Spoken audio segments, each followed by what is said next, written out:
Hello YouTube, back with the next My Little Pony review, and today I'm reviewing Megan, Danny, and Molly. I'm reviewing them all together because they're pretty much alike as a whole. I mean, they're all three are humans. They end up sort of as a family of sorts. We never see their mother or father or anything like that, so it's pretty well assumed they're kind of on their own. I mean, maybe they do have it, and I don't know if there are comics out there that might help explain it, but these three characters definitely are something I think a lot of people can relate to, because they probably have someone along the lines of like an older sister, younger brother, and or younger sister as well. And of course, looking at Megan seems to be potentially the smartest one. She always try to rationalize things a little bit. She did it with the Ghost of Paradise Estate, but it proved that yes, just because you think you know what's going on does not mean you do know what's going on, and as proven, Molly and Danny are the ones that actually end up seeing the Ghost of Paradise Estate, which ends up being a peacock or something of that nature that ends up having the ability to shapeshift and all that.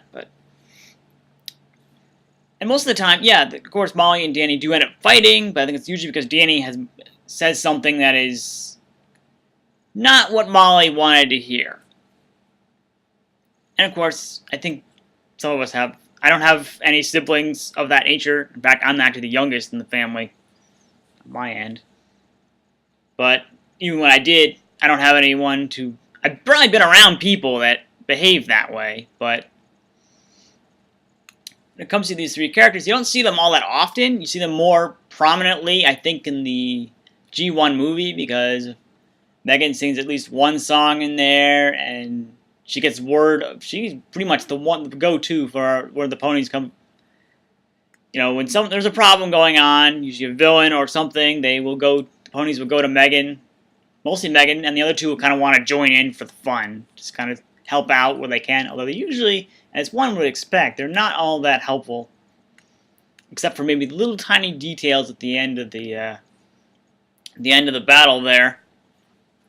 But they do end up proving to be at least, interesting characters as it is. It's too bad they're the only humans we ever see in the G1 and My Little Pony in general. We never see any other humans at all. Don't really count the witches in the Volcano of Gloom, because they're actual witches. They're human, yes, but I think it's less. They're not like pure human like you or me. They're actually, I think they're probably corrupted, if you will. I mean, it's more like they're anthropomorphic, really. I mean, Megan, Danny, and Molly are actual humans with hair and all that. They're wearing clothing. I mean, granted, yes, the witches do wear clothing as well, but they're not exactly.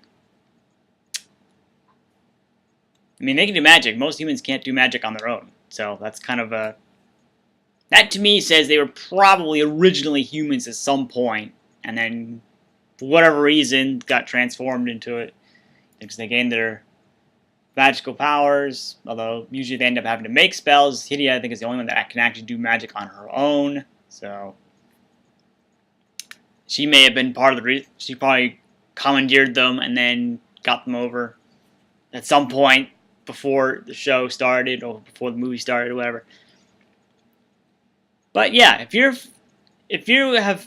probably will enjoy these three characters if you enjoy it, because they're not annoying per se. I mean, the arguments are few and far between.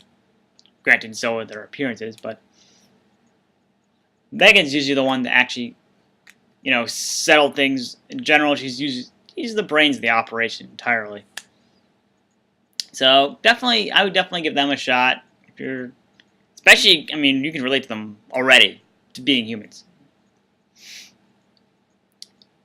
So yeah, that's my review on I'm getting to Megan, Danny, and Molly. Thanks for watching.